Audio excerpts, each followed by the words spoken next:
શ્રી અરણ્યકાંડ સર્ગ 50। પૃથ્વીરાજ જટાયુ તે સમયે ભોજન કરીને આરામથી નિંદર માણી રહ્યો હતો, પણ સીતાનો આર્તનાદ સાંભળીને તે જાગી ગયો। સીતાને રાવણ ઉપાડી જાય છે તે જોતા તેના તરફ દોટ મૂકી તે રથની આડે ઊભો રહ્યો અને રથને પોતાના પર્વત જેવા દેહથી રોકીને રાવણને સમજાવવા લાગ્યો કે હે દશગ્રીવ રાવણ, મારા દેખતા તું આવું દુષ્ટ કામ કરવાને લાયક નથી।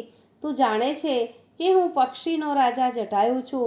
અહીં દશરથ રાજાના ઇન્દ્ર અને યમ સરખા બે પુત્રો આવીને રહ્યા છે।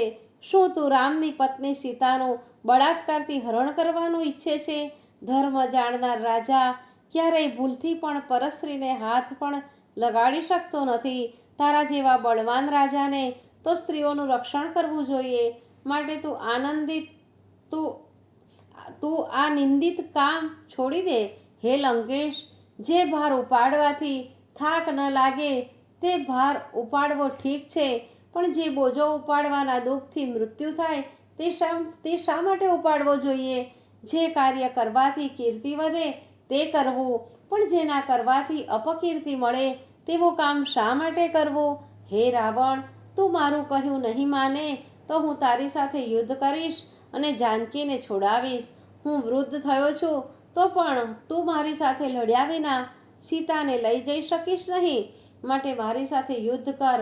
જેમ રામના હાથથી લોહીલુહાણ થઈને ખર પડ્યો હતો તેમ તું પણ આજે મારા હાથથી ઘાયલ થઈને પડીશ। કદાચ તું મારા હાથમાંથી જીવતો ભાગી જઈશ ને તો પછી રામ જે રાક્ષસોના કાળ સમાન છે તે તારો કાળ બનીને આવશે। જટાયુના વચનો ન ગણકારતા રાવણે આગળ જવાનું શરૂ કર્યું। આથી જટાયુ ગુસ્સેથી બોલ્યો, હાલમાં બંને કુમારો અહીંથી થોડે દૂર ગયા છે, નહીતર હું તેમને હમણાં જ બોલાવી લાવત। મારામાં જ્યાં સુધી પ્રાણ છે ત્યાં સુધી હું જાનકીને નહીં લઈ જવા દઉં।